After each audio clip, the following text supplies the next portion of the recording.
Welcome to this unit third, properties of concrete, and lecture 4, properties of fresh concrete. Right, fresh concrete के properties के बारे में हम लोग को आज देखना है, जिसमें कि हम लोग उसका जो प्रॉपर्टी है वर्केबिलिटी ऑफ कंक्रीट, उसके बारे में आज हम लोग पढ़ेंगे. ओके, तो इस सेशन में हम लोग ये देखेंगे कि वर्केबिलिटी को कैसे हम लोग डिफाइन करेंगे. डेफिनेशन पूछा जाता है आपके एग्जाम में, तो उसके बारे में देखेंगे कि वर्केबिलिटी को कैसे डिफाइन किया जा सकता है. और उसके बाद हम लोग उसके फैक्टर्स जो वर्केबिलिटी को अफेक्ट करते हैं, मतलब जो उसको बढ़ाता है घटाता है इस तरह से, तो वो सब फैक्टर्स को भी हम लोग देखेंगे. ठीक है, तो ये दो चीज़ हमारा एम रहेगा. अगर बात करें यहाँ पे कि जो फ्रेश कंक्रीट है या हार्डन कंक्रीट की बात, तो ये आप समझ चुके हैं कि फ्रेश कंक्रीट हम किसको बोल रहे हैं. तो इनिशियली जो कंक्रीट आप मिक्स तैयार कर रहे हैं वो आपका हो गया फ्रेश कंक्रीट. तो फ्रेश कंक्रीट हो गया, मतलब इसका जो प्रॉपर्टी है, इसमें कौन कौन सा प्रॉपर्टी आ जाएगा. तो एक तो आपको जो यहाँ दिख रहा है वर्केबिलिटी, ठीक, तो वर्केबिलिटी हो गया. इसके बाद और भी प्रॉपर्टीज इसके आएंगे, जैसे कि और जो सेग्रीगेशन पढ़ते हैं, ब्लीडिंग पढ़ते हैं, ये सब चीज़ें भी आएंगी. तो इसके बारे में हम लोग आगे जाके देखेंगे ये सब क्या प्रॉपर्टी हैं. इसके बाद हार्शनेस तो क्या बहुत सारे प्रॉपर्टीज अभी इसमें भी आएंगे. लेकिन इसमें सबसे ज़्यादा इंपॉर्टेंट जो है आपका वर्केबिलिटी है, फ्रेश कॉन्क्रीट की बात करें तो. और फिर जाएंगे, अगर हार्डन कॉन्क्रीट की बात करेंगे तो वहाँ पे फिर प्रॉपर्टीज बदल जाएंगे. ठीक है, हार्ड स्टेट में जब कॉन्क्रीट हो जाएगा तो उसका कॉम्प्रेसिव स्ट्रेंथ निकालेंगे उस केस में. राइट, कॉम्प्रेसिव स्ट्रेंथ यहाँ अप्लाई नहीं होगा क्योंकि फ्रेश कॉन्क्रीट है. फ्रेश कॉन्क्रीट में ज़्यादा इंपॉर्टेंस रखता है आपका वर्केबिलिटी. और वर्केबिलिटी के साथ एसोसिएटेड जो भी और भी प्रॉपर्टीज आप देखेंगे, जैसे यहाँ सेग्रीगेशन का कभी कभी हो जाता है कि अलग अलग हो गया पार्टिकल, उस तरह की चीज़ें, पानी ज़्यादा मिलने से ब्लीडिंग हो जाता है, इस तरह की चीज़ें. तो ये सब चीज़ हम लोग देखेंगे, लेकिन नेक्स्ट क्लास में देखेंगे. सो आज हमारा फोकस है कि वर्केबिलिटी को समझना, कि वर्केबिलिटी ऑफ कंक्रीट क्या होता है. ठीक है, तो जैसे वर्केबिलिटी बोलेंगे आप समझ जाइएगा कि ये प्रॉपर्टी है वो भी फ्रेश कंक्रीट का. ओके, ये फ्रेश कंक्रीट का प्रॉपर्टी, इतना आपको समझ जाना चाहिए. जब भी वर्केबिलिटी की बात करेंगे, वर्केबिलिटी हार्डन स्टेट में नहीं होता है. हार्डन कंक्रीट की बात करेंगे तो उसमें वर्केबिलिटी थोड़ा ना होगा. ठीक है, वो हार्ड हो गया है तो उसमें वर्केबिलिटी उसका कोई प्रॉपर्टी नहीं है. ये फ्रेश कंक्रीट का प्रॉपर्टी है. ये बेसिक डिफरेंस आपको समझ में आ जाना चाहिए. चलिए, अब हम लोग चलते हैं नोट्स पे और देखते हैं कि वर्केबिलिटी को हम लोग कैसे डिफाइन करेंगे. ठीक है, ओके. सो यहाँ पे चलते हैं, जो हमारा डेफिनेशन है. डेफिनेशन बहुत तरह के हो सकते हैं, but starting with this. So definition of workability. Workability is the property of fresh concrete. ठीक है, जैसा मैंने कहा आपको, ये फ्रेश कंक्रीट का गुण है. प्रॉपर्टी मतलब गुण, फ्रेश कंक्रीट. ठीक है, विच determines the ease and homogeneity with which it can be mixed, placed, compacted and finished. मतलब क्या हुआ कि वर्केबिलिटी वैसा गुण है फ्रेश कंक्रीट का, जो क्या करता है, ईज और होमोजेनिटी को डिटरमाइन करता है. ठीक है, बताता है. ठीक है, और ईज और होमोजेनिटी का क्या मीनिंग हो गया यहाँ पे, अब वो बात कर लेते हैं. तो ईज का मतलब क्या है, ease is related to the degree of fluidity, मतलब डिग्री ऑफ फ्लूइडिटी और डिग्री ऑफ मोबिलिटी, मतलब वो कितना उसमें फ्लूइड, मतलब फ्लूइड काइंड ऑफ वो हमारा मिक्स तैयार हुआ है. ठीक है, तो वो चीज हो गया. इसको हम लोग कंसिस्टेंसी भी टर्म करते हैं, कभी कंसिस्टेंसी भी कहा जा सकता है. बट कंसिस्टेंसी प्लस होमोजिनिटी दोनों ऐड कर रहे हैं. होमोजिनिटी का अगर मतलब कहें तो this means uniform distribution of cement, aggregate and water. जैसे होमोजीनियस आप समझते होंगे, तो यहाँ पे भी यूनिफॉर्म डिस्ट्रीब्यूशन, मतलब मिक्स जो हो हमारा तैयार हो वो भी यूनिफॉर्म होना चाहिए. एक तो ईज ऑफ प्लेसिंग, मतलब उसको आसानी से आप किसी भी शेप में ढाल सकें, वो ईज है. ठीक है, उससे हमको क्या पता चल रहा है कि इतना मोबिलिटी उसके अंदर है कि हाँ वो किसी भी शेप में ढाला जा सकता है. जैसे मान लीजिए आप कॉलम की बात करते हैं, उसमें रॉड लगा दिया है हमने, अब भरना है. अगर हमारा ईज नहीं रहेगा, जो कंक्रीट है वो हमारा क्या होगा, फ्लूइडिटी उसमें नहीं रहेगा, तो क्या होगा, हर कोने में वो नहीं पहुंच पाएगा, है ना, हर कोने में वो नहीं पहुंच पाएगा. तो ये है, ईज होना चाहिए. उसमें क्या होगा, ये जो वर्केबिलिटी, मतलब बोल रहे हैं आप इन दोनों को, ईज प्लस होमोजिनिटी बोल रहे हैं डेफिनेशन वाइज. तो ये दोनों होना चाहिए. अगर दोनों नहीं होगा तो वर्केबल नहीं होगा. ठीक है, तो ये चीज़ें हैं, अगर इसको और अच्छे से डिफाइन करना चाहेंगे और डेफिनेशन है, ठीक है। तो इसको सिंपली अगर ऐसे कहा जाए कि workability of concrete simply means the ability to work with concrete, ठीक है। जैसे वर्केबिलिटी मतलब क्या, वर्क और एबिलिटी, तो इन दो टर्म से बना हुआ एक तरह समझिए। तो workability of concrete simply means the ability to work with concrete, मतलब वो क्षमता जिससे आपको जो काम करते हैं हम कंक्रीट के साथ, कंक्रीट की जो प्लेसिंग करते हैं, हैंडलिंग करते हैं, ठीक है, जो ट्रांसपोर्टेशन है उसका, उसके बाद जो प्लेसिंग करते हैं, कॉम्पैक्शन करते हैं, वो सब इंक्लूड हो रहा है इसमें, ठीक है। तो जितने अच्छे से हम वो चीज़ कर पा रहे हैं, वही एबिलिटी जो है कंक्रीट का वर्केबिलिटी शो कर बता रहा है, ठीक है।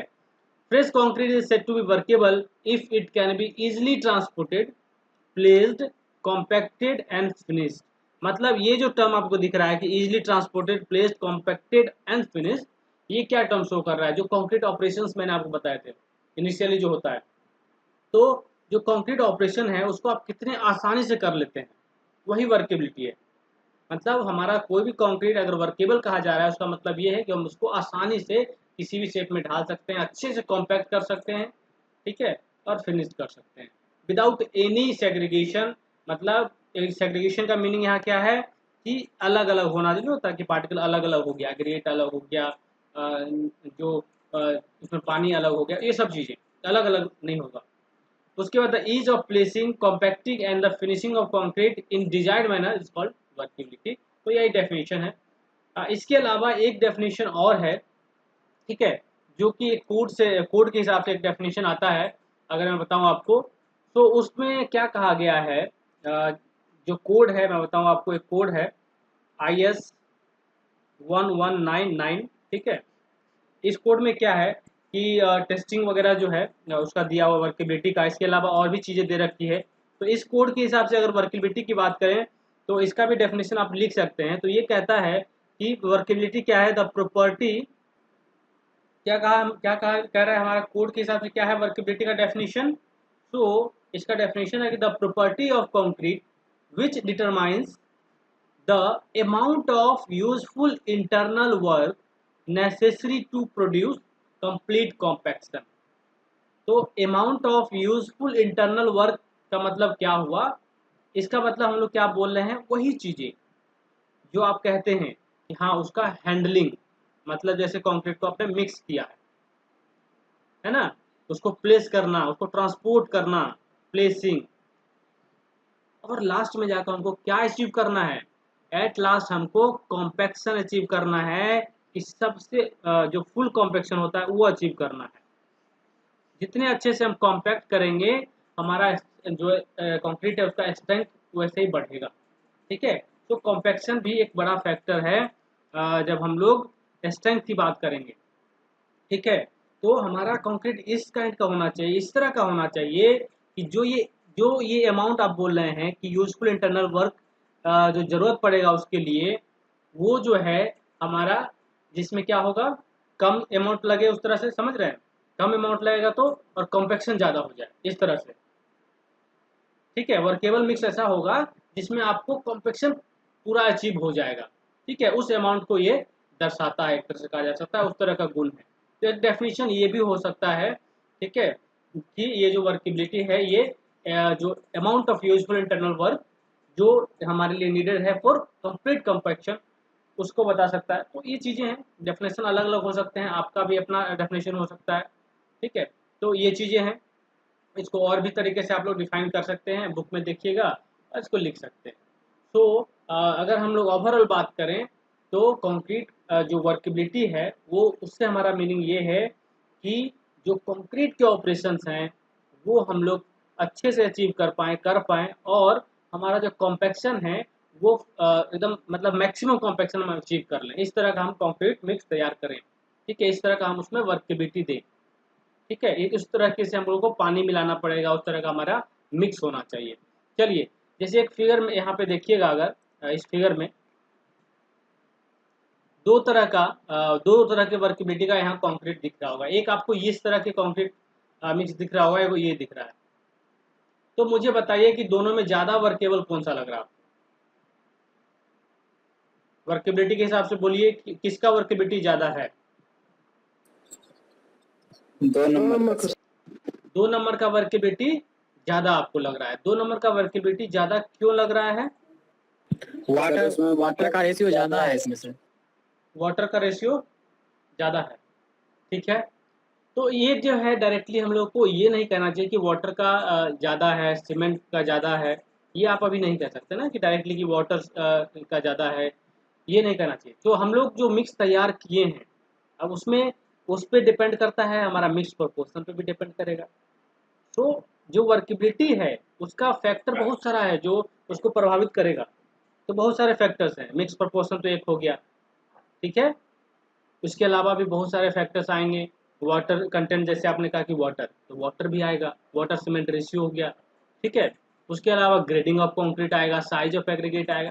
तो बहुत सारा फैक्टर हो सकता है जो इस तरह की चीज़ें आपको करेंगी, अलग अलग आपको कंक्रीट दिख रहा होगा। तो हालांकि यहाँ पे बात सही है कि यहाँ ज़्यादा वाटर कंटेंट होगा, ज़्यादा सीमेंट कंटेंट भी हो सकता है।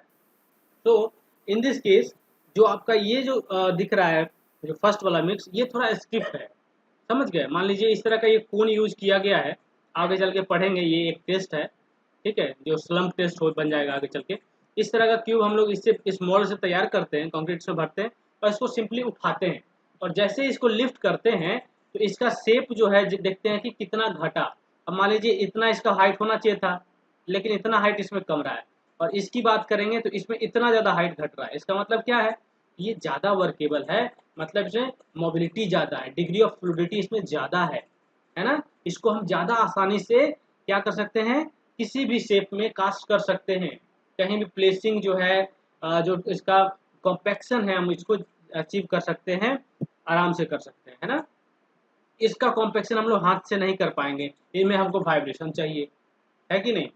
तो ये केसेज है कि अगर हमारा वर्केबल ज़्यादा होगा तो उसको हम ज़्यादा आसानी से किसी भी शेप में ढाल सकते हैं।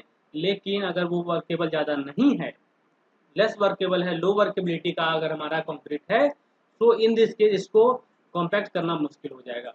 चलिए, ये बात समझ में आई आप लोग? Yes sir.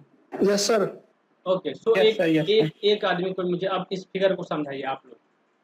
इस फिगर से आप लोगों को अब क्या समझ में आ रहा है? सर 2 नंबर जो है ना सर, वो ज़्यादा फ्लो हो रहा है, जिसके कारण इसका वर्केबिलिटी ज़्यादा हो जाएगा सर। इसमें डिग्री ऑफ फ्लूइडिटी ज़्यादा है। चलिए, ठीक है। हाँ, और बताइए कुछ इस फिगर से। सर फ्लूइडिटी और मोबिलिटी दोनों ज्यादा है सर। Fluidity and mobility. हाँ, वो दोनों एक ही चीज़ है, वो दोनों अलग नहीं है। फ्लूइडिटी और मोबिलिटी की बात करें, जैसे मान लीजिए अगर हमारा जो एग्रीगेट है, ठीक है, जो एग्रीगेट आप देख रहे हैं, तो इसको इसको क्या है, इसके अंदर क्या जा रहा है, तो सीमेंट पेस्ट है। तो इसके अंदर जो सीमेंट पेस्ट है वो कैसा काम कर रहा है, लुब्रिकेशन इफेक्ट नहीं होता है, लुब्रिकेट कर रहा है इसको, लुब्रिकेशन इफेक्ट। तो बॉल बेयरिंग वगैरह देखें आप लोग, बॉल बेयरिंग जो होता है देखें। मान लीजिए आप लोग साइकिल वगैरह यूज करते होंगे, पहले तो देखते होंगे उसमें रहता है छोटा छोटा बॉल रहता था स्टील का। तो उसमें ग्रीस वगैरह डालते थे, उसमें कुछ वायलिंग करा रहता था, तो देखते तो पूरा मोबिल हो जाता था वो, अच्छे से वो चक्का आपका घूम रहा था, घूमता है उसके कारण, बॉल बेयरिंग के कारण। अगर वो नहीं रहता तो जाम हो जाता है ना। देखें ये चीज़, समझ में आया ये चीज़? यस यस हाँ सर। तो यस सर। इसका मतलब क्या है कि हमारा जो पार्टिकल के बीच में फ्रिक्शन है, जो पार्टिकल के बीच में फ्रिक्शन है, वो उस जो सीमेंट पेस्ट है वो उस फ्रिक्शन को क्या कर रहा है, रिड्यूस कर रहा है, घटा रहा है।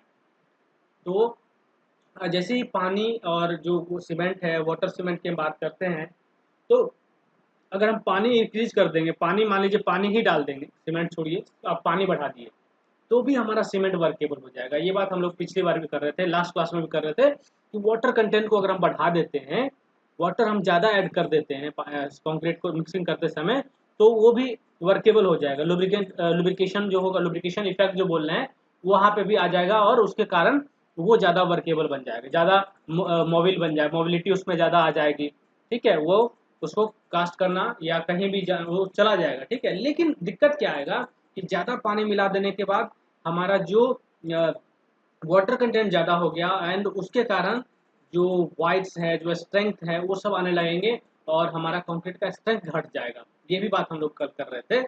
तो हम लोगों को जो भी चीज़ें करनी है सब एक लिमिट में करना है, विदाउट मतलब सबका एक ठीक है, आपको रिलेशन समझ में आ रहा होगा, लेकिन देयर इज अ लिमिट। एक लिमिट से आगे जाएंगे तो वो भी सही नहीं है, एक लिमिट से कम है तो वो भी सही नहीं है। समझ में आ रहा है चीज कि वॉट हम लोग वाटर सीमेंट रेशियो में भी कह रहे थे कि हमारा ऑप्टिमम होना चाहिए, कम जाएंगे तो भी दिक्कत और ज़्यादा जाएंगे तो भी दिक्कत। समझ में आया? ऑप्टिमम की बात, ना ज़्यादा ना कम। तो हर जगह वही चीज़ है। वर्केबिलिटी में भी, वर्केबिलिटी में भी देखेंगे आप कि ज़्यादा वर्केबल मिक्स भी हमको, ज़्यादा मान लीजिए पानी भी मिला दिया या ज़्यादा वाटर सीमेंट रेशियो, बहुत ज़्यादा वर्केबल भी नहीं चाहिए कहीं कहीं। ठीक है, तो ये किस पे डिपेंड करेगा? तो ये हमारा टाइप ऑफ वर्क पे भी डिपेंड करेगा, किस तरह का हम काम कर रहे हैं। अब मान लीजिए कि आप कहीं घर बना रहे हैं और आपके पास जो है जो कॉम्पैक्शन का मीन्स है वो आपके पास सिर्फ हैंड कॉम्पैक्शन का है, मतलब आप मैनुअली उसको कॉम्पैक्ट कर रहे हैं।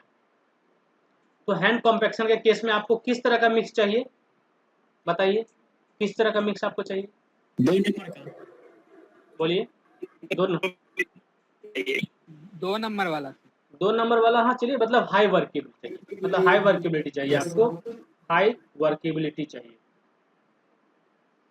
मतलब हाई वर्केबिलिटी चाहिए आपको, मतलब उसमें ज़्यादा अमाउंट ऑफ सीमेंट पेस्ट या ज़्यादा अमाउंट ऑफ जो उसका फ्लूडिटी है वो ज़्यादा होना चाहिए। होमोजिनिटी तो रहेगा ही, होमोजीनियस मिक्स तो हमारा होना ही चाहिए। ठीक है, तो इस तरह की अगर मान लीजिए आपको वाइब्रेशन का मीन्स अवेलेबल है कि वाइब्रेशन के थ्रू हम लोग कॉम्पैक्शन करना चाह रहे हैं, needle vibrator, surface vibrator, table vibrator, ये सभी देख पढ़ेंगे आगे। तो वाइब्रेशन क्या यूज कर रहे हैं, तो हम लोग स्टिफ मिक्स को भी किसी शेप में अच्छे से ढाल सकते हैं। और आपको पता होगा कि वाटर सीमेंट रेशियो जो है, जैसा ही हम लोग कहा कि 0.4 टू 0.6, तो 0.4 के साइड में रहेंगे तो हमको ज़्यादा स्ट्रेंथ मिलेगा। तो मीनिंग क्या हुआ कि स्टिफ मिक्स भी हमारा स्ट्रेंथ ज़्यादा देगा, देगा ना। मतलब जैसे ही पानी कम रहेगा, वाटर सीमेंट रेशियो जितना कम रहेगा और हम लोग अचीव कर पा रहे हैं फुल कॉम्पैक्शन, तो दिक्कत नहीं है, मतलब वो स्ट्रेंथ हमको ज़्यादा देगा, ड्यूरेबिलिटी उसका ज़्यादा होगा। चलिए, तो ये सब बहुत सारी बातें हैं। चलिए आगे बढ़ते हैं। ठीक है, यहाँ तक थोड़ा सा पिक्चर बना माइंड में वर्केबिलिटी का, बताइए। Yes sir. तो बताइए, तो एक डेफिनेशन बता दीजिए आप, एक डेफिनेशन, अपना डेफिनेशन दे दीजिए कुछ, क्या माइंड में सेट हुआ अभी तक, कोई भी दे सकते हैं। So the degree of flexibility या mobility is called workability कह सकते हैं, यानी जिसका फ्लो करने का जो क्षमता है वही वर्केबिलिटी कहलाता है। बस ये डेफिनेशन सही हो जाएगा, दोनों चीज को ऐड करना पड़ेगा आपको। चलिए और बोलिए। सर वर्कबिलिटी का मतलब हो गया कि कितना इजीली हम उसको मतलब मोल्ड कर पाते हैं या फिर कॉम्पैक्ट कर पाते हैं या फिर उसको किसी शेप में ढाल सकते हैं, यही उसका वर्कबिलिटी होगा, कितना इजीली हम उसको कर पाते हैं। बहुत सही, ठीक है, कितना आसानी से उसको कर पाते हैं। तो वो गुण है कंक्रीट का कि मतलब ज़्यादा अच्छा वर्केबल मिक्स होगा, हम अच्छे से कर पाएंगे, बहुत आसानी से कर पाएंगे, उसको किसी भी शेप में ढाल पाएंगे। ठीक है, तो एक चीज़ ये भी है, प्लस जैसे भी मान लीजिए स्टिफ मिक्स बनाएंगे तो वहाँ पे अमाउंट ऑफ जो वर्क है वो ज़्यादा करना पड़ेगा। जैसा कि अभी इंडियन स्टैंडर्ड के हिसाब से मैंने एक आपको डेफिनेशन लिखा था, तो एज पर द कोड जो डेफिनेशन दिया हुआ उसमें वही लिखा हुआ था कि अमाउंट ऑफ इंटरनल वर्क। तो वो वर्क कौन सा है, वही वाइब्रेशन, वही उसका हैंडलिंग वगैरह जो आप कर रहे हैं, जो प्लेसिंग कर रहे हैं, उसका फिनिशिंग कर रहे हैं, तो वही चीज़। अब वो मानिए जितना ज़्यादा आप कर रहे हैं, इसका मतलब जो कंक्रीट मिक्स है वो स्टिफ होगा। ठीक है, यहाँ दो बात हम अभी बोल रहे हैं, कि स्टिफ बोल रहे हैं। स्टिफ मतलब क्या होता है कि जिसमें इस तरह का जो मिक्स हो गया, ठीक है, स्टिफ है, कड़ा मिक्स हो गया। ठीक है, वर्केबल का मतलब क्या हुआ, जैसे वर्केबल मिक्स है जिसमें फ्लूइडिटी ज़्यादा है, होमोजेनिटी अच्छा है, ठीक है, इस तरह का, जिसको हम लोग को आसानी से ढाल सकते हैं शेप में, उस तरह से। तो एक तो स्टिफ मिक्स हो गया, एक वर्केबल बोल रहे हैं, दोनों अपोजिट चीज़ है ना। वर्केबल मतलब वो अच्छा ज़्यादा है, स्टिफ मतलब ठीक वो जो है लो वर्केबिलिटी का है। स्टिफ का मतलब हो गया लो वर्केबिलिटी, ओके, लो वर्केबिलिटी। तो अगर हम एक बात करें इसकी डिग्री की, कि अगर हम लोग वर्केबिलिटी को रेंज करें तो कहाँ से कहाँ जाएगा ये, इनिशियली क्या कहेंगे, लो, उसके बाद क्या हो सकता है, एक स्केल पे लिया जाए तो हम लोग को कैसे इसको मेजर किया जाएगा, तो देखिएगा आगे चल के पता चलेगा आपको जैसे very low workability, very low, उसके बाद लो, ठीक है। उसके बाद हम लोग कह सकते हैं हाई, या मीडियम आएगा बीच में, मीडियम का भी रेंज होगा, मीडियम रेंज में कौन वर्केबिलिटी आएगा। तो ये सब अभी बस कहने की बात है कि, लेकिन इसको हम लोग कैसे पता करेंगे, तो टेस्ट से पता करेंगे। मीडियम हो गया, हाई हो सकता है, वेरी हाई, ठीक है, वेरी हाई वर्केबिलिटी। तो इस तरह का रेंज हमको स्केल तैयार करना होगा, वो भी आपको एक टॉपिक है पढ़ना है कि वर्केबिलिटी किस रेंज का वर्केबिलिटी किस वर्क के लिए सूटेबल है। तो ये सब हम लोगों को कहाँ से पता चलेगा, किसको वेरी लो बोलेंगे, किसको लो बोलेंगे, किसको मीडियम बोलेंगे, तो ये वर्केबिलिटी कैसे पता चलेगा, तो इसके लिए हम लोग को टेस्ट करने पड़ेंगे।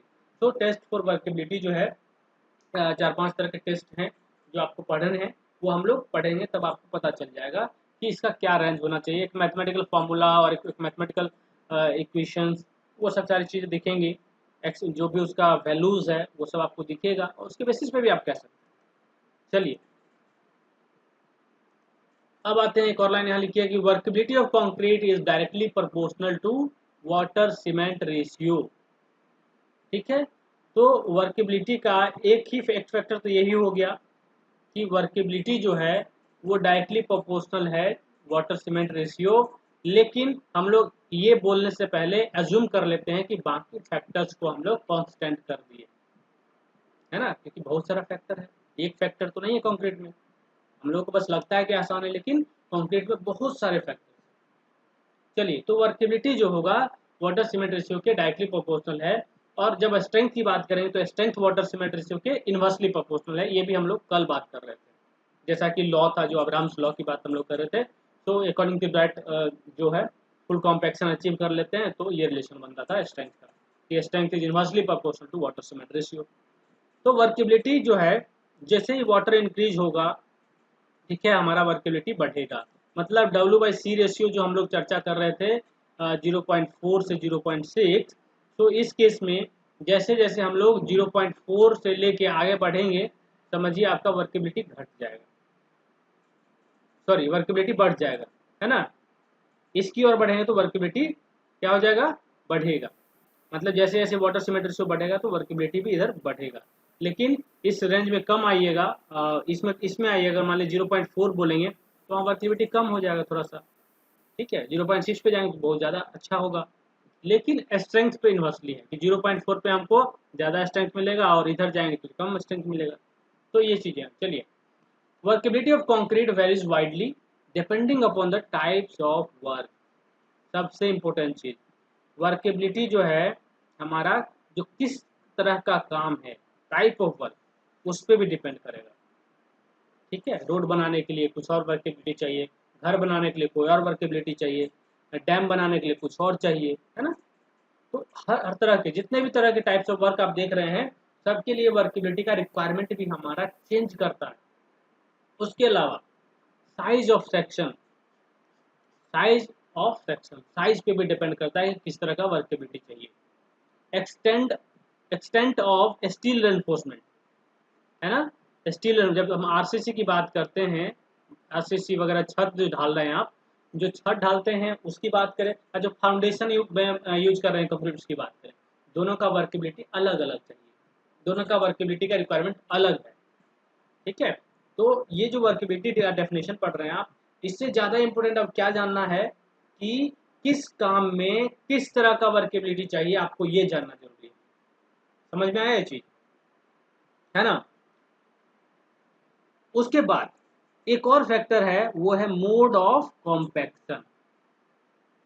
किस तरह का कॉम्पैक्शन, हैंड कॉम्पैक्शन या मशीन का यूज करके कर रहे हैं, इस पे भी डिपेंड करेगा हमारा वर्केबिलिटी, ठीक है।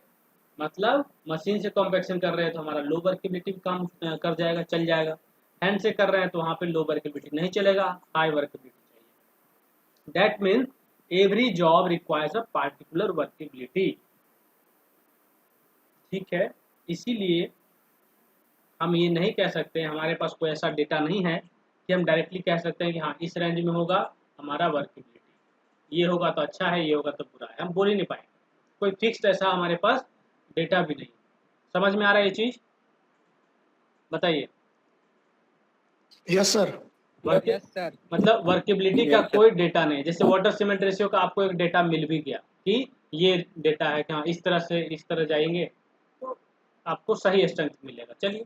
लेकिन वर्केबिलिटी के केस में ये डिपेंड कर रहा है कि किस तरह का काम है, किस साइज का हमारा कोई बीम है या स्लैब है या क्या है, ठीक है, कितना उसमें रेनफोर्समेंट प्रोवाइड कर रहे हैं, कितना मतलब स्टील बास लगा रहे हैं, उस पर भी डिपेंड करेगा, ठीक है। मान लीजिए कोई ऐसा स्ट्रक्चर है जहाँ पे बहुत ज़्यादा स्टील यूज किया जा रहा है, बहुत ज़्यादा, ठीक है, बहुत ज़्यादा स्टील किया जा रहा है यूज, तो इस तरह में हम लोग क्या करें, किस तरह का मिक्स चाहिए हमको, यहाँ बताइए आप लोग किस तरह का मिक्स यूज करेंगे, ज़्यादा वर्केबल या कम वर्केबल, बोलिए। ज्यादा वर्केबल। ज्यादा वर्केबल सर। मतलब हमको ज़्यादा वर्केबल चाहिए ताकि क्या होगा कि हर कोने कोने में पहुंचेगा, मतलब इसका जो नीचे कवर कवर मतलब होता है ना, वो सब तक पूरा लेयर पहुंचेगा, अच्छे से कॉम्पैक्शन हो पाएगा, पूरा स्टील को ढकना है ना। जब भी आप देखते होंगे घर छत बनता है, देखते हैं आप, उसमें आपको स्टील बार दिखता है, कहीं नहीं दिखता है, क्यों नहीं दिख रहा है, क्योंकि कंक्रीट का एक लेयर नीचे भी है और उसके ऊपर भी है, मतलब उसका कवर भी नीचे आना चाहिए और अच्छे से आना चाहिए, यूनिफॉर्म होना चाहिए, प्लस वर्किलिटी नहीं रहेगा तो हर कोने में हम नहीं पहुंचा पाएंगे और वो दिक्कत हो जाएगा, स्ट्रेंथ नहीं आएगा, चलिए। सर अगर वर्केबल कम रहेगा, वाइब्रेशन का यूज करेंगे तो नहीं होगा सर? हाँ बिल्कुल होगा, एकदम सही बात बोले, वाइब्रेशन। लेकिन प्रॉब्लम क्या है, जहाँ पे जाल बना रहे हैं आप, इतना सारा इन्फोर्समेंट लगा रहे हैं, वाइब्रेशन बहुत दिक्कत करता है। अब घर के छत में ठीक है, उसमें तो रहता है कि उसमें निडल वाइब्रेटर का यूज हो जाएगा, ऐसा ऐसा वाइब्रेटर है हमारे यहाँ, तो उस तरह का यूज किया जा सकता है, कोई दिक्कत नहीं है। लेकिन कहीं कहीं इतना जाल होता है, इतना ज़्यादा उसमें हम लोग बांधते हैं स्टील बार को कि वाइब्रेशन करने से हो सकता है कि हमारा जो स्टील बार लगाए हैं जिस पोजीशन में वो उससे अलग थलग हो जाए, ये भी केसेस कभी कभी आ सकते हैं। तो ये सब ध्यान रखने बात है, ये वर्कमैनशिप की काम है कि वहाँ पे जैसा काम कर रहे हैं, अगर स्किल्ड लेबर है, अच्छा लेबर है, अच्छा वहाँ पे मिस्त्री है तो अच्छा काम होगा उस तरह से। तो अगर स्टिफ मिक्स है और उसको हम लोग अच्छे से कॉम्पेक्शन अचीव कर पा रहे हैं विथ वाइब्रेशन तो नो प्रॉब्लम, हम लोग अच्छा, वो सही है ना, वो तो स्ट्रेंथ अच्छा देगा, अच्छा हमको ड्यूरेबिलिटी मिलेगा। तो एज ए इंजीनियर आपको ये ध्यान देना है कि हमारा किस तरह का कंक्रीट हमारे साइट पे लगेगा, किस तरह का कंक्रीट हमारे वर्क में लगेगा, इसको आपको सोचना है, ठीक। चलिए आगे बढ़ते हैं। यस। तो वर्केबिलिटी का डेफिनेशन आप अपने हिसाब से जितने तरीके से सीखना है लिख सकते हैं, 2-3 तो मैंने ही बताए हैं आपको, और भी आप सोच सकते हैं और आपकी बुक में मिलेंगे।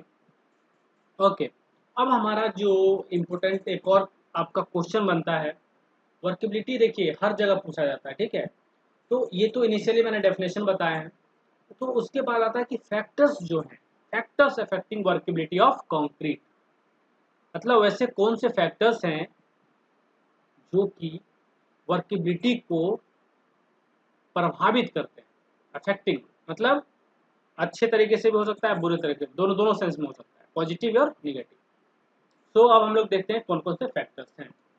तो एक लाइन यहाँ लिखी है, चीजें देखिए, workable concrete is one which exhibit very little internal friction between particles and particle, और चलिए फिर से एक बार देख लेते हैं, रुकिए। हाँ, workable concrete is the one which exhibits very little internal friction between particles and particles, मतलब क्या हुआ, एग्रीगेट के बीच की हम लोग बात कर रहे हैं, एग्रीगेट के बीच की हम लोग बात कर रहे हैं, है ना, एग्रीगेट के बीच की हम बात कर रहे हैं कि एग्रीगेट के बीच का जो फ्रिक्शन है, एग्रीगेट के बीच का जो फ्रिक्शन है उसको ये दर्शाता है, ठीक है, विच exhibit very little internal friction between particle and particle, मतलब वर्केबल कंक्रीट होगा तो इसके बीच में जो इंटरनल फ्रिक्शन है बहुत कम होगा, और इसी के कारण हमारा वो ज़्यादा वर्केबल हो रहा है ना, इसलिए वो वर्केबल है, ये कम होगा। और which overcomes the frictional resistance offered by the formwork surface और reinforcement contained in the concrete with just the amount of compacting effort forthcoming। अब इसका मीनिंग क्या है कि जो आप फॉर्मवर्क लगाते हैं, फॉर्मवर्क क्या हुआ, जिस शेप में आपको ढालना रहता है उसके लिए आप लोग क्या करते हैं, शटरिंग लगाते हैं, शटरिंग है, वुडन हो गया, स्टील का लगाते हैं, ठीक है, आयरन का हो गया, तो वो सब शटरिंग हो गया, उसी को हम लोग फॉर्मवर्क बोल रहे हैं, फॉर्मवर्क। तो फॉर्म वर्क देखते होंगे, जैसे छत में भी लगाते होंगे, सपोर्ट लगाते हैं ना, उसके बाद ऊपर ठोकते हैं वुडन वगैरह, वुडन का देखते होंगे फॉर्म वर्क आप लोग, ज़्यादातर वो भी दिखता होगा, स्टील का भी आप लोगों को दिख रहा होगा। ठीक है, वो सब भी फॉर्म वर्क के बहुत सारे टाइप्स होते हैं। तो उसके कारण जो फ्रिक्शनल रेजिस्टेंस आएंगे उसको भी ये ओवरकम कर सकता है, वर्केबल कंक्रीट जो होगा उसको ओवरकम कर रहा है। ठीक है, जो रेनफोर्समेंट उसका अंदर है कंक्रीट के अंदर, उस पे जो भी आपका कॉम्पैक्टिंग एफर्ट आ रहा है, वाइब्रेशन कर रहे हैं, ये कर रहे हैं, वो कर रहे हैं, उसको भी वो ओवरकम करेगा। जो वर्केबल कंक्रीट होगा उससे भी उसको प्रभाव नहीं पड़ना चाहिए कि आप ज़्यादा उसको कॉम्पैक्टिंग एफर्ट लगा रहे हैं उससे हमारा वर्केबिलिटी बिगड़ जाए, ये भी नहीं। वो उसको भी वर्केबल कंक्रीट होगा तो उसको उससे फर्क नहीं पड़ेगा जो आप अमाउंट ऑफ कॉम्पैक्टिंग एफर्ट लगा रहे हैं। ठीक है, वाइब्रेशन कर रहे हैं या हैंड कॉम्प्रेशन कर रहे हैं, तो ये चीज़ें हैं। अब इसकी बात करें कि जो वर्केबिलिटी है, the workability of fresh concrete mainly depends upon constituent quality of materials and their proportion in the mix. सबसे बड़ी बात है कि जो आपका वर्केबिलिटी है फ्रेश कंक्रीट का, वो डिपेंड किस पे करेगा, जो आपका क्वालिटी है मटेरियल का। एक तो पहले बेसिक चीज़ यही है कि अगर हम लोग अच्छा क्वालिटी का एग्रीगेट नहीं यूज किए, अच्छा क्वालिटी का सीमेंट नहीं यूज करेंगे, तो कहाँ से हम लोग वर्केबिलिटी और कहाँ से हम लोग अच्छा स्ट्रेंथ की बात कर पाएंगे। ठीक है, ये चीज़ें। उसके बाद एक और जो इम्पोर्टेंट है वो है इसका प्रोपोर्शन। अगर हम प्रोपोर्शन ही अच्छा नहीं मिक्स करेंगे तो कहाँ से वर्केबल मिक्स पाएंगे, है ना। मतलब जैसे आप सोचिएगा कि हाँ 1:x/y कर रहे हैं, और मान लीजिए हम सीमेंट और वाटर की बात कर लिए, लेकिन इसको हम बहुत ज़्यादा मिला दिया और हम बोल रहे हैं कि इसको हम सीधा 6:12 कर दिए। तो इस तरह का मिक्स क्या है, इस तरह का मिक्स ज़्यादा स्टिफ हो जाएगा। ठीक है, वर्केबिलिटी आपका समझिए घट रहा है, कम रहा है। ठीक है, ये चीज़ हो सकती है। मान लीजिए वाटर सीमेंट रेशियो आपने कम लिया है, इसको मिक्स ही नहीं कर पाएंगे, स्टिफ मिक्स बन जाएगा, मिक्स तैयार नहीं हो पाए। तो ये सब क्या है, इसमें सीमेंट पेस्ट बहुत कम होगा, लीन मिक्स हो गया ये। तो ये चीज़ें हैं। तो डिपेंडिंग अपॉन जो चीज़ें हैं कि हमारा मिक्स प्रोपोर्शन अच्छा होना चाहिए पहली बात, और क्वालिटी मटेरियल यूज करें। ठीक है, तभी कंक्रीट बनाएंगे। तो उसके सेंस में हमारा जो वर्केबिलिटी है, ठीक है, वो अच्छा होगा। अगर अच्छा क्वालिटी रहेगा तो अच्छा वर्केबिलिटी होगा। चलिए, उसके बाद ऑल्सो ऑन इन्वायरमेंटल कंडीशन, और इन्वायरमेंटल कंडीशन पर भी डिपेंड करता है कि वातावरण का क्या कंडीशन है। एक्सपोजर कंडीशन की जो हम लोग बात करते थे, कहाँ कैसे एक्सपोजर कंडीशन पर डिपेंड कर रहा है हमारा वाटर सीमेंट रेशियो, कहीं ऊपर कहीं नीचे, कहीं कम कहीं ज़्यादा। क्यों हो रहा था, क्योंकि वहाँ का कंडीशन ऐसा है, वहाँ का जो एक्सपोजर कंडीशन है उस तरह का है, इसलिए कहीं माइल्ड है, कहीं सीवियर है, कहीं मॉडरेट है, कहीं वेरी सीवियर है, तो उस तरह की चीज़ें। अब आते हैं जो फैक्टर्स जो इफेक्ट कर रहे हैं, क्या क्या फैक्टर हैं, तो देखिए यहाँ पे लिस्ट किए हुए हैं। पहला आपको दिख रहा होगा वाटर कंटेंट। ठीक है, वाटर कंटेंट में हमारा ये भी आप समझ सकते हैं कि W/C रेशियो। ठीक, उसके बाद हो गया मिक्स प्रोपोर्शन, उसके बाद size of aggregate, shape of aggregate, surface texture of aggregate. Surface texture smooth है, रफ है, वो वाली बात। ग्रेडिंग ऑफ एग्रीगेट, ये सब चीज़ हम लोग पहले पढ़ चुके हैं, size, shape, surface texture, grading, water absorption of aggregate. ये इतना सारा जो चीज़ यहाँ देख रहे हैं सब हम लोग एग्रीगेट के टर्म्स जब पढ़ रहे थे प्रॉपर्टी, तो वो भी वहाँ देखे थे। मतलब ये इतने सारे फैक्टर्स जो दिख रहे हैं आपको, ये वर्केबिलिटी को भी इफेक्ट कर रहे हैं।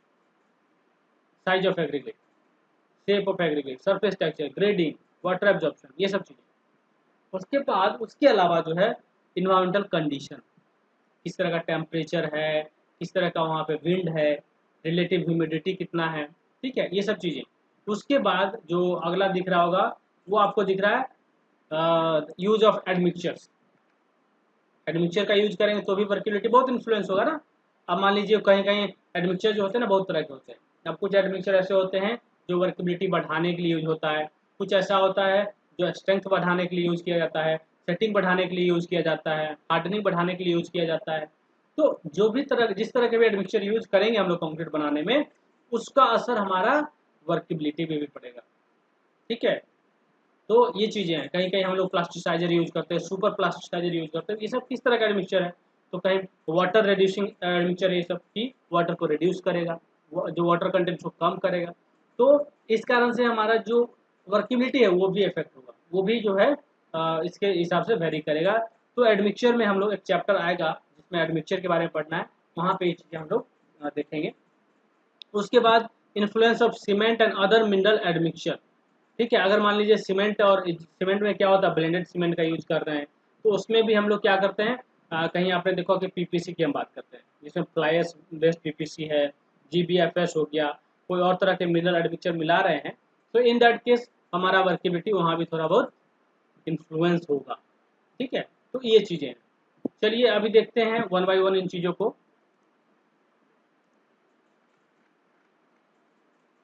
ठीक है, तो अब हम लोग बात करते हैं वाटर कंटेंट, ये कैसे हमारे वर्केबिलिटी को प्रभावित कर रहा है। तो water content in a given volume of concrete will have significant influences on the workability. मतलब एक गिवन वॉल्यूम, मतलब एक सर्टेन वॉल्यूम आपको दिया हुआ कंक्रीट का, उसके लिए जो हमारे वाटर कंटेंट है उसका काफ़ी ज़्यादा प्रभाव है वर्केबिलिटी पे। हायर द वाटर कंटेंट, ठीक है, higher the water content higher will be the fluidity. ठीक है, एंड कॉन्सिक्वेंटली हायर वर्केबिलिटी। जैसे आपने कहा कि पानी ज़्यादा होगा तो वर्केबिलिटी बढ़ जाएगा।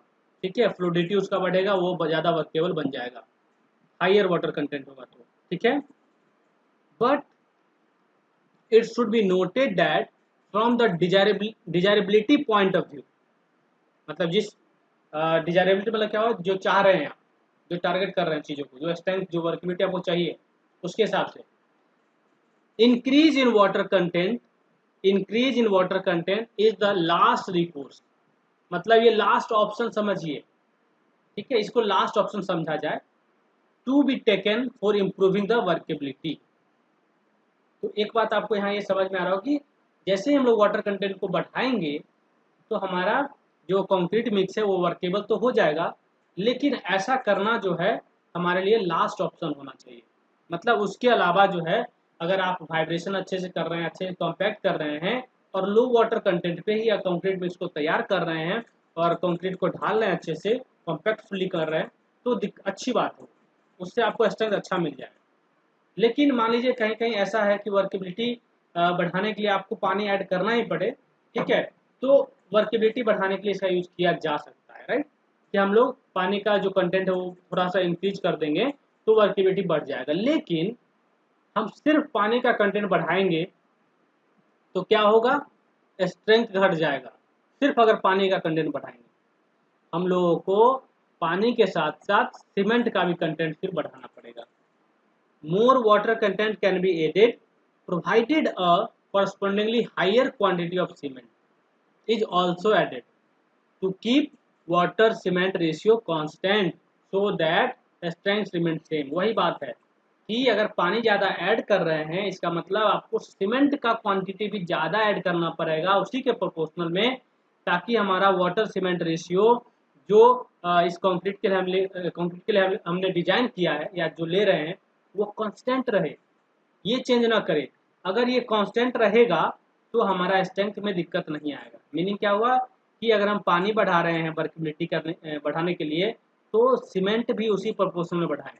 मतलब इसको आप एक कांस्टेंट, जैसे मान लिया 0.45 हम ले रहे हैं, ठीक, तो 0.45 अगर ले रहे हैं तो मान लीजिए जितना पानी बढ़ाएंगे उतना ही इसको बढ़ाना होगा। ठीक है, ताकि हमारा ये रेशियो चेंज ना करे, ये जो है चेंज नहीं करना चाहिए, ऊपर नीचे नहीं करना चाहिए, ये इसी में रहना चाहिए 0.45। समझ में आ रहा है ये चीज, बोलिए अब। Yes sir. Yes sir. ठीक है, मीनिंग है हमारा कि पानी अगर बढ़ाएंगे तो वर्केबिलिटी बढ़ेगा, लेकिन अगर पानी हम लोग ऐड कर रहे हैं तो हम लोगों को प्रोपोर्शनली सीमेंट भी ऐड करना चाहिए ताकि स्ट्रेंथ हमारा डिफर ना हो, राइट। एक और लाइन देखेंगे, the increase in water content now increases workability. जो इंक्रीज इन वाटर कंटेंट है वो वर्केबिलिटी को इंक्रीज करता है, but higher water content will result in serious problems of shrinkage और creep in hardened concrete। ठीक है, ये क्या है, तो ये डिफॉर्मेशन से रिलेटेड चीज है। स्लो डिफॉर्मेशन या लॉन्ग डिफॉर्मेशन, इसको बहुत ज़्यादा समय के बाद, टाइम डिपेंडेंट है, ठीक है, टाइम डिपेंडेंट है, बहुत समय के बाद जाके डिफॉर्मेशन आ सकता है ठीक है, due to this increase water content के कारण, हायर वाटर कंटेंट के कारण एक श्रिंकेज। अब श्रिंकेज का मतलब क्या हुआ कि जो हमारा सपोज पानी ज़्यादा है, एक समय के बाद हमारा पानी मान लीजिए यहाँ पे इनिशियली ट्रैप हो गया ज़्यादा पानी होने के कारण, बाद में जाके एवोपरेट हो जाएगा, तो ये जगह खाली हो जाएगा ना, ठीक है, ये जगह खाली होगा और यहाँ पे लोड आ रहा है, तो इस कारण से क्या होगा, ये स्ट्रक्चर यहाँ श्रिंक कर जाएगा ना, टूट जाएगा, थोड़ा सा क्रैक्स आ सकता है, राइट। तो श्रिंकेज होने से हमारा क्रैक्स वगैरह आ जाएंगे स्ट्रक्चर में। तो ये सब क्यों होगा, बिकॉज हमने पानी बहुत ज़्यादा यूज कर लिया, ठीक है। तो ये हार्डन स्टेट में ये प्रॉब्लम आ जाएगा। और इनिशियली क्या प्रॉब्लम आ सकता है, इनिशियली जो है प्रॉब्लम आएगा ब्लीडिंग का, सेग्रीगेशन का। जो कब आएगा, ये फ्रेश स्टेट में आएगा, मतलब जब कंक्रीट आप मिलाएंगे उसके ऊपर एक लेयर पानी का बन जाएगा, इसी को ब्लीडिंग बोल रहा है, क्योंकि पानी उसमें ज़्यादा है, वाटर कंटेंट ज़्यादा यूज कर लिया आपने, तो जो भी यहाँ पे एग्रीगेट होगा तो सेट कर जाएगा, नीचे आ जाएगा, ठीक है। और थोड़ा इससे पानी ज़्यादा रहेगा तो पानी कुछ बाहर आ जाएगा, पानी के साथ साथ सीमेंट कंटेंट भी बाहर आ जाएगा, क्योंकि पानी जो है मिक्स्ड रहेगा, सीमेंट पेस्ट ही बाहर आएगा ना, तो ये सीमेंट पेस्ट जो है इस सरफेस पे आ जाएगा, और सरफेस पे आने से क्या हो गया, वो वहाँ से ड्राई होगा और हमारा जो सरफेस है वहाँ सरफेस को, कंक्रीट का सरफेस भी खराब होगा, ठीक है। और वाइट्स हो सकते हैं और उसके पोरस कंक्रीट बन जाएगा आपका, ठीक है। परमेबिलिटी उसका जो है परमेबिलिटी उसका बढ़ जाएगा, ठीक है, इम्परमिएबल कंक्रीट नहीं बन पाएगा। तो ये सारी दिक्कतें आएंगी अगर हम लोग सीधा पानी बढ़ाते चले जाएं, ठीक है। लेकिन ये प्रैक्टिस जो है लोग ऐसे ही कर देते हैं बिना सोचे समझे। आपने देखा होगा जब गांव घर में हम लोग मिक्स देखते हैं तैयार होता है, तो जनरली लोग क्या करते हैं कि पानी अपने ही अंदाज से कुछ जो ऐड करना है करते चले गए, ताकि मिलाने में आसान हो। मिलाने वाला भी ऐसा, चलो डालो पानी डालते जाओ, मिक्स कर दिया, तैयार हो गया, आराम से मिक्स हो गया, उसको भी ज़्यादा एफर्ट नहीं लगा, है ना, पानी ज़्यादा मिला के। तो उससे दिक्कत है, इस पे अब आप लोग को ध्यान रखना पड़ेगा। मतलब आप इस चीज़ को आज पढ़ रहे हैं आप लोग, तो आपके अंदर ये समझ में आप आना चाहिए कि नहीं, पानी जो है अननेसेसरली पानी ज़्यादा नहीं मिलाना है। पानी ज़्यादा मिलाने का मतलब है हमारा स्ट्रेंथ घट जाएगा। इसलिए पानी अगर बढ़ा रहे हैं तो हमको सीमेंट का कंटेंट को भी देखना होगा कि वो भी हमारा बढ़े और वो भी हमारा वाटर सीमेंट रेशो जो है कांस्टेंट रहे। क्लियर है ये बात?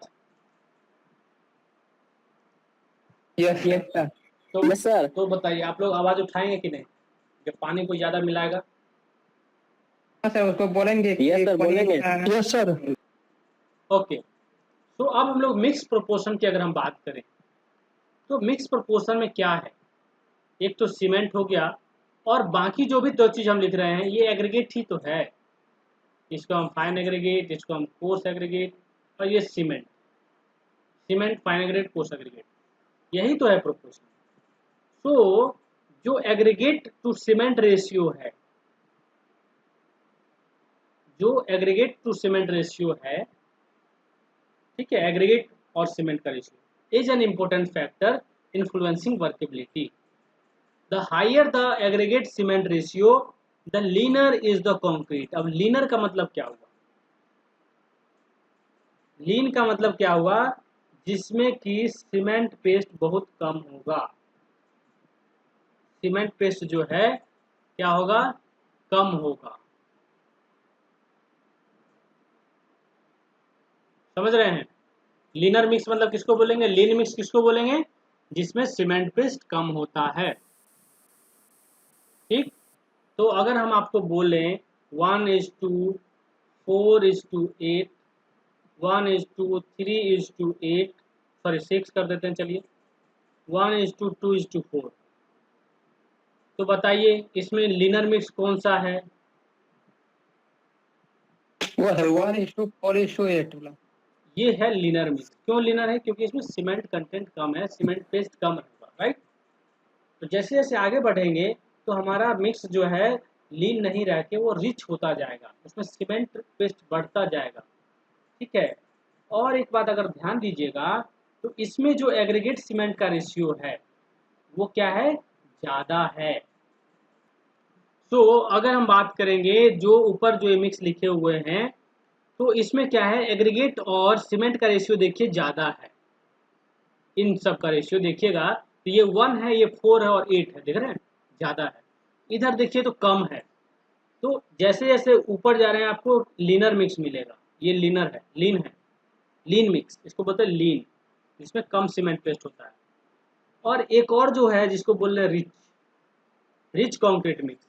रिच कंक्रीट मिक्स कौन सा हो गया? जिसमें सीमेंट पेस्ट ज़्यादा हो, सीमेंट कंटेंट ज़्यादा हो, ठीक है, जैसे कि ये हो गया। अगर हम ये चारों एग्जांपल दे रहे हैं आपको, तो इसमें अगर हम बात कहेंगे तो लीन मिक्स हो गया ये, और ये हो गया आपको रिच मिक्स। तो लीन मिक्स कहने का मतलब रिच और भी रिच हो सकता है और आगे भी जा सकते हैं, और बहुत सारे ग्रेड ऑफ कंक्रीट हमारे पास अवेलेबल है, तो हम छोटा सा एग्जांपल ले रहे हैं 2-4 बस, ठीक है। तो ये जो है चीज़ें, ठीक है, लीन और रिच की हम लोग बात कर रहे थे। तो इसमें सीमेंट पेस्ट का खेल है बस, कि ज़्यादा कंटेंट होगा तो हमारा रिच है और कम होगा तो लीन है। अब इसका यूज़ का बात करें तो लीन कंक्रीट का हम लोग कहाँ यूज करेंगे? क्योंकि लीन कंक्रीट जो होगा उसका स्ट्रेंथ भी कम होगा, समझ रहे हैं, स्ट्रेंथ कम होगा इसका। Yes sir. इसमें क्या होगा? स्ट्रेंथ ज़्यादा होगा। तो आप बताइए कि लीन मिक्स का यूज हम लोग कहाँ करते होंगे? कहीं देखे हैं आप लोग? बोलिए। हाँ सर, जैसे कि फाउंडेशन का जो नीचे वाला होता है ना कंक्रीट बेड, हाँ, जैसे फाउंडेशन में आपने देखा होगा, फाउंडेशन में नीचे में देखते होंगे कि वहाँ पे बहुत ज़्यादा रेशियो लेके हम लोग नीचे फाउंडेशन में एक लेयर बिठाते हैं, पीसीसी का लेयर।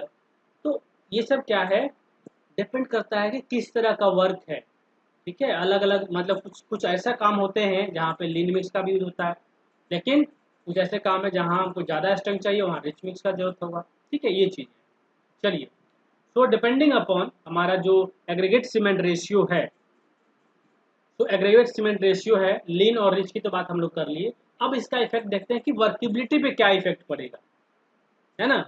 वर्केबिलिटी पे इसका क्या इफेक्ट होगा, राइट। तो अगर हम बोल रहे हैं लीन कंक्रीट मिक्स, ठीक है, इसका मतलब हुआ less quantity of cement paste, है ना, less quantity of cement paste is available for providing lubrication. इसका मतलब ये किस तरह का वर्केबिलिटी होगा इसका? बोलिए बोलिए, लेस वर्केबल होगा क्या? Yes sir. मतलब जो लीन कंक्रीट होगा वो आप देखेंगे उसका वर्केबिलिटी थोड़ा कम होगा इन कंपैरिजन टू जो रिच कंक्रीट मिक्स होता है, क्योंकि यहाँ पे जो आपका सीमेंट पेस्ट है वो कम है, और सीमेंट पेस्ट जितना कम होगा समझिए उसका लुब्रिकेशन कम होगा, हर पार्टिकल तक तो नहीं पहुँच पाएगा ना, ठीक है। कम होगा तो पूरा उसको मिक्स करने में हमको, मिक्स तो हो जाएगा, लीन मिक्स का भी यूज हो रहा है, मिक्स तो होगा, लेकिन यही है कि वर्केबिलिटी उसका कम होगा, स्ट्रेंथ उसका भी अटेंड होगा, स्ट्रेंथ उसमें भी आएगा, लेकिन उतना स्ट्रेंथ नहीं आएगा जितना हमारा रिच। तो सीमेंट पेस्ट हम लोग देखिए ये बात जो भी कर रहे हैं, तो यहाँ पे आप लोग समझिए कि एक बाउंड्री कंडीशन है, ठीक है। जब भी हम बात कर रहे हैं लेस वर्केबल, इसका मतलब आप बाकी फैक्टर्स को कांस्टेंट मान लीजिए कि हमारा W/C रेशियो कांस्टेंट है, ठीक है। तो एक साथ हम लोग सारा फैक्टर को लेके चलेंगे तो फिर नहीं इसको हम लोग कह सकते हैं डायरेक्टली कि बहुत कम ही वर्केबल है, ऐसा थोड़ा है।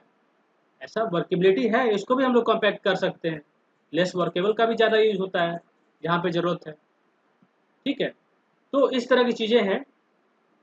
तो जब हमारा less quantity of cement paste is available है लुब्रिकेशन के लिए per unit surface area of aggregate, ठीक है, the mobility of aggregate is रिएस्टेंट।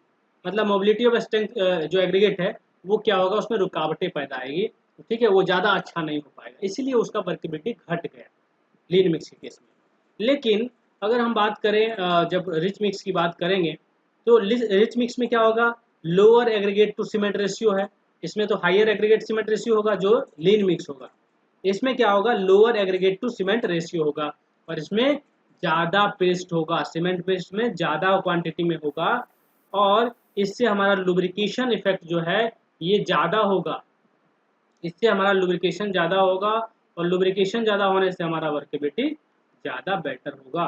तो इसका वर्केबिलिटी बेटर होगा, ठीक है। और इससे हमारा जो कोहेसिव और फैटी मतलब क्या हुआ, इसमें सीमेंट पेस्ट ज़्यादा है, उसको फैटी बोलना है, फैटी कंक्रीट। तो कोहेसिव एंड फैटी जो आपको मिक्स तैयार होगा और वो जो आपको वर्केबिलिटी है वो अच्छा मिलेगा, ठीक है। ये दो चीज़ें हैं। तो अगर आपको पूछा जाए कि एग्रीगेट सीमेंट रेशियो जो है किस तरह से इफेक्ट कर रहा है, तो क्या बताएंगे, बोलिए कि अगर एग्रीगेट सीमेंट रेशियो हाई होगा तो क्या होगा, हाई होगा तो वर्केबल होगा या कम वर्केबल होगा, सो बताइए। ज्यादा वर्केबल वर्केबल होगा सर।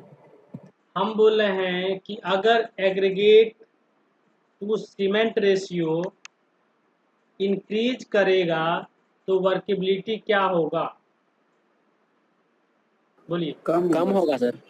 अभी तो ज्यादा बोल रहे थे आप। कम होगा। नहीं घटेगा सर, वर्केबिलिटी घट जाएगा।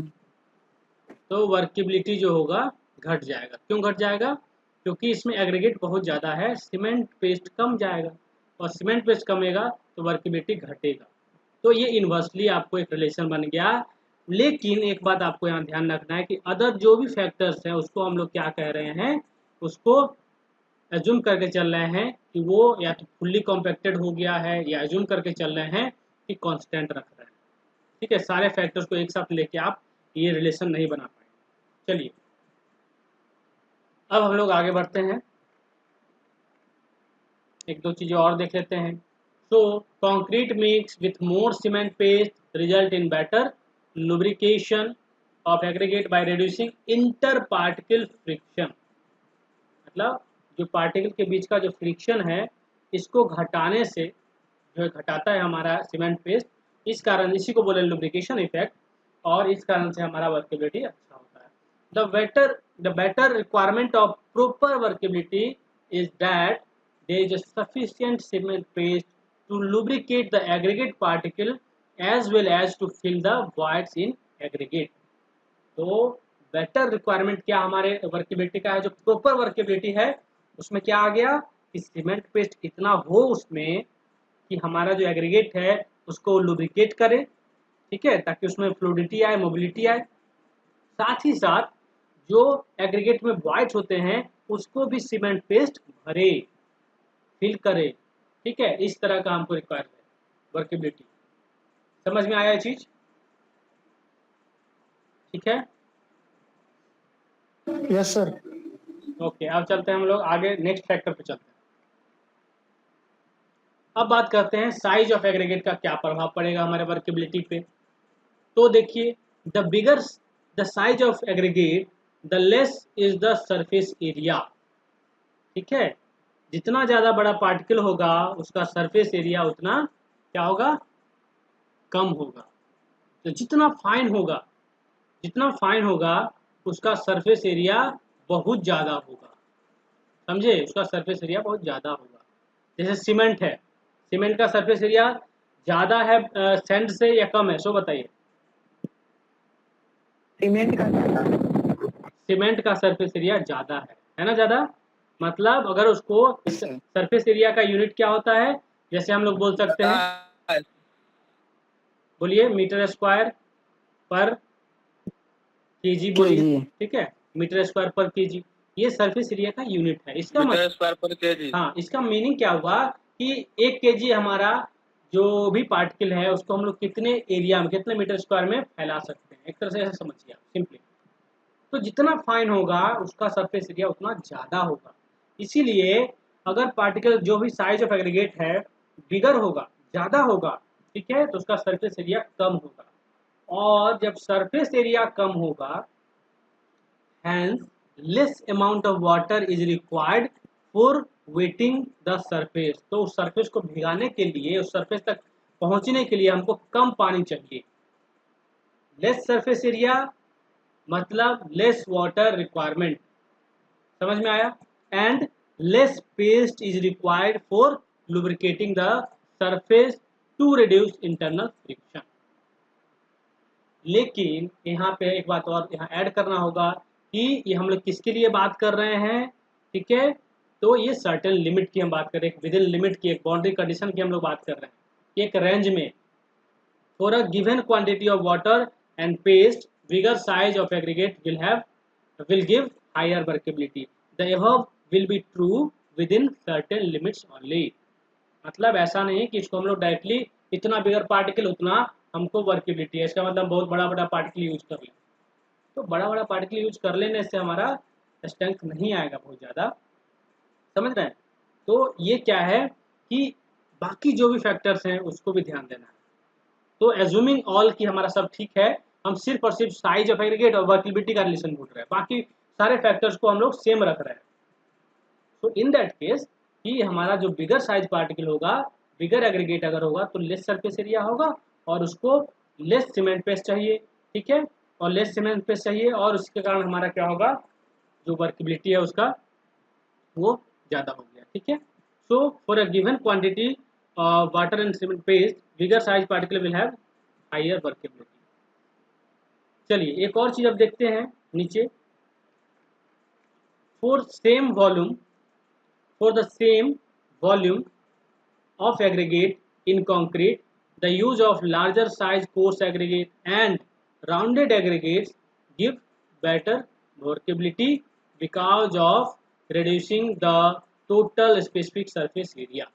बिगर पार्टिकल होगा, बिगर साइज पार्टिकल होगा, bigger size coarse aggregate, rounded की बात कर रहे हैं, चलिए राउंडेड तो शेप में आ जाएगा, ठीक है। तो लार्जर साइज पार्टिकल का अगर हम यूज करें तो वर्केबिलिटी ज़्यादा सही होगा। लेकिन यहाँ पे और अगर आगे चलें तो अब हम देखेंगे, एक तो अभी कोर्स एग्रीगेट की बात करें, कोर्स एग्रीगेट को हम बड़ा ज़्यादा यूज कर सकते हैं, लेकिन अगर फाइन एग्रीगेट की बात करेंगे तो फाइन एग्रीगेट का तो हमारा 4.75 से बिलो आता है। लेकिन फाइन एग्रीगेट जो है ज़्यादा क्रिटिकल है, ज़्यादा इफेक्ट करता है हमारे कंक्रीट के वर्केबिलिटी को। फाइन एग्रीगेट कॉन्स्टिट्यूट मोर सरफेस एरिया, ठीक है, जो आपका कोर्स एग्रीगेट से उससे ज़्यादा सरफेस एरिया इसका होगा, and therefore the grading of fine aggregate is more critical than grading of coarse aggregate. ये बात हम लोग वहाँ भी कर रहे थे जब ग्रेडिंग पढ़ रहे थे, इसीलिए अच्छा ग्रेडिंग का होना हमारा जरूरी है जो फाइन एग्रीगेट का है, ठीक है।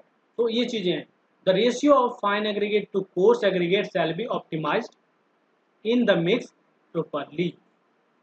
मतलब जब भी हम ऐसे बोल रहे हैं तो जो एक्स और वाई दिख रहा है आपको, ये रेशियो भी आपको अच्छे से डिजाइन करना है। जैसे हम जब नॉमिनल मिक्स की बात करते हैं तो 1:n:2n करते हैं, मतलब एक ये ले रहे हैं तो एक सीमेंट ले रहे हैं तो यहाँ पे n ले रहे हैं, राइट। तो मानिए एक सीमेंट लिया और इसको 2 ले रहे हैं तो इसको 4 ले रहे हैं, 2:4 का रेशियो ले रहे हैं fine aggregate to coarse aggregate. The unsuitable ratio may result in honeycombing और segregation in the mix. Honeycombing का मतलब क्या हुआ कि वॉइड्स का रह जाना, छोटा छोटा वॉइड मान लीजिए कंक्रीट में रह गया तो वो हनीकॉम्बिंग। जैसे देखते हैं हनी, जो आपका मधुमक्खी का छत्ता देखे होंगे, तो उसमें देखे होंगे जिस तरह से जिस तरह उसमें होल्स रहता है, जैसे वो रहता है उसमें, उस तरह का हनीकॉम्बिंग, पोरस कंक्रीट। और सेग्रीगेशन ऑफ मिक्स, सेग्रीगेशन मतलब अलग अलग हो जाना, पार्टिकल का अलग अलग हो जाना, ठीक है, अगर हम लोग अनसुटेबल रेशियो ले लेते हैं तो, ठीक है। तो जो भी आपका साइज है, बिगर साइज पार्टिकल होगा, ठीक है, तो उसका वर्केबिलिटी हायर रहेगा, बट देयर इज लिमिट, एक लिमिट तक, लिमिट में आपको लेना है। अब ये नहीं कि बहुत बड़ा बड़ा पार्टिकल्स को हम लोग कॉन्क्रीट में यूज करके देख लें कि वर्केबिलिटी हमको अच्छा मिल रहा है, but there is a limit, सबका एक लिमिट है, सब फैक्टर को देखते हुए मिक्स तैयार करना होगा। चलिए अब हम लोग चलते हैं शेप की बात करते हैं, शेप का क्या इफेक्ट आएगा, ठीक। चलिए एक बात हमको खाली बताइए पहले कि रिवर सैंड जो होता है, रिवर एग्रीगेट जो होता है, और मानिए क्रस्ट एग्रीगेट की बात करें, दोनों में कौन वर्केबल होगा, इस पर हम लोग पहले भी बात की है, इसलिए तो रिवर वाला क्यों होगा, एक आदमी बताइए। सराउंडेड चलिए पार्टिकल छोटा छोटा नहीं, उसमें क्या है, जो भी साइज उसका जो सरफेस होता है ना वो थोड़ा राउंडेड रहता है, ठीक है, वो एलोंगेटेड और फ्लैकी एंगुलर वो सब कम रहता है, ठीक। और जो क्रस्ट एग्रीगेट है, ठीक है, क्रस्ट करके रॉक को क्रस्ट करके बनाया जाएगा, उसमें क्या होगा, आपको इंटरनल फ्रिक्शन भी उसमें ज़्यादा होगा, है ना, इंटरनल फ्रिक्शन भी उसमें ज़्यादा होगा और उसका शेप साइज भी अलग मानिए हो गया, तो उससे भी हमारा दिक्कत होगा वर्केबिलिटी में। तो यहाँ पे लाइन देखिए, एंगुलर एलोंगेटेड और flaky aggregates makes the concrete very harsh. Harsh मतलब क्या हुआ, लेस वर्केबल। हार्श मिक्स बोल रहे हैं, इसका मतलब समझिए वर्केबिलिटी, लो वर्केबिलिटी की हम बात कर रहे हैं, हार्श मिक्स। जब भी आप हार्श सुनेंगे इसका मतलब समझिए कंक्रीट जो है कठोर बना है, मिक्स जो बना है आपका वो कम वर्केबल है, लो वर्केबिलिटी का। When compare to rounded aggregates और क्यूबिकल शेप्ड एग्रीगेट, मतलब जो एंगुलर एलोगेटेड और फ्लैकी एग्रीगेट्स होते हैं ये क्या होते हैं, ये लेस वर्केबल होते हैं। अगर कंक्रीट में हम इसको यूज करेंगे तो कंक्रीट को हमारा लेस वर्केबल बनाएगा, ठीक है, हार्श बना देगा। और ये किसके कंपैरिजन में बात कर रहे हैं, राउंडेड एग्रीगेट और क्यूबिकल शेप्ड एग्रीगेट। जो राउंडेड एग्रीगेट्स होते हैं वो ज़्यादा वर्केबल कंक्रीट मिक्स आपको देगा, right. River sand gravel provide greater workability to concrete than crushed sand और एग्रीगेट। जो क्रश सैंड और क्रश करने का मतलब कि जो मशीन से हम लोग मैन्युफैक्चर सैंड की बात कर रहे हैं, मैन्युफैक्चर एग्रीगेट की बात कर रहे हैं, जिसको हम लोग क्रशर मशीन का यूज करके बनाते हैं, तैयार करते हैं, है ना। तो यही चीज़ है, रिवर सैंड और ग्रेवल का जो है देखिएगा, इसको जो है वर्केबिलिटी अच्छा है और इसका यूज भी होता है। तो शेप का यही है कि एंगुलर एलोंगेटेड और फ्लैकी एग्रीगेट्स होगा तो उससे हमारा कंक्रीट जो है वर्केबल ज़्यादा नहीं होगा in comparison to rounded aggregate और क्यूबिकल शेप्ड एग्रीगेट। चलिए आगे बढ़ते हैं। अब आते हैं सरफेस टेक्सचर की बात करते हैं। अब सरफेस टेक्सचर, ठीक है, सरफेस टेक्सचर की बात कर रहे हैं, उसके सरफेस की बात कर रहे हैं। तो उसका सरफेस जो है आपको मैंने बताया होगा, एक तो रफ हो सकता है और एक हो सकता है कि स्मूथ हो। रफ जो होगा उसमें इंटरनल फ्रिक्शन ज़्यादा होगा, समझ गए।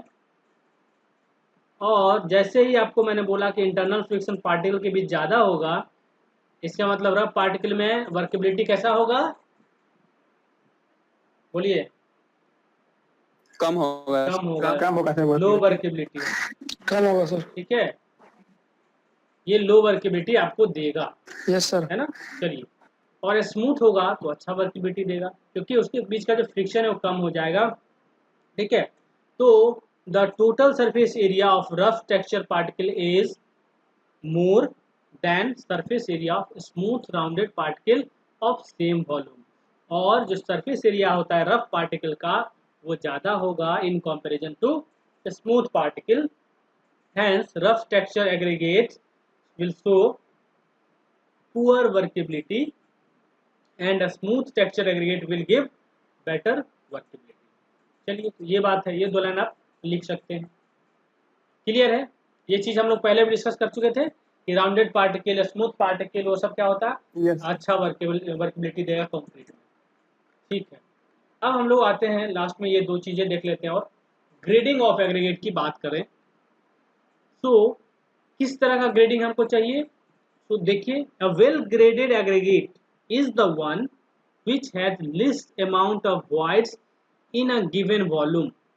मतलब लिस्ट अमाउंट ऑफ वॉइड्स, समझ रहे हैं, लिस्ट अमाउंट ऑफ वॉइड्स मतलब कम वॉइड की बात कर रहे हैं। कम वॉइड होने से क्या होगा, when total voids are less, मतलब अगर उसमें वॉइड बहुत कम है, more cement paste is available to give better lubricating effect, ठीक है। मान लिया एक कांस्टेंट वाटर सीमेंट रेशियो की हम अभी चर्चा कर रहे हैं, एज्यूम कर रहे हैं, तो उस केस में क्या होगा, जो पानी होगा वो वाइड में जाने के लिए नहीं रहेगा क्योंकि वाइड नहीं है, वाइड बहुत कम है।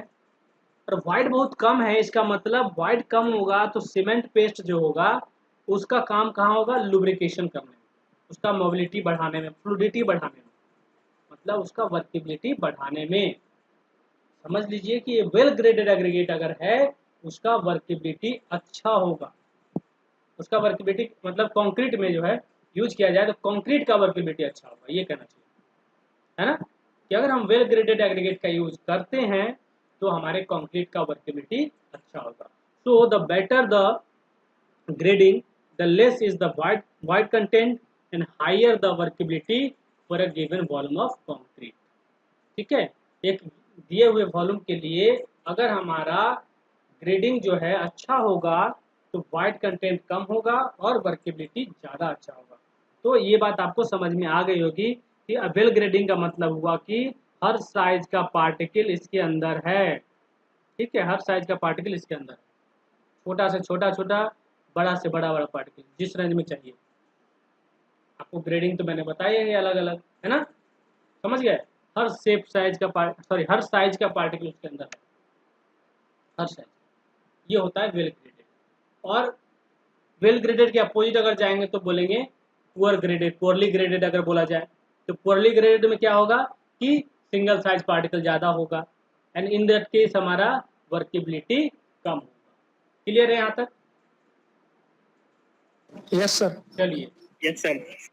एक चीज़ और देखते हैं।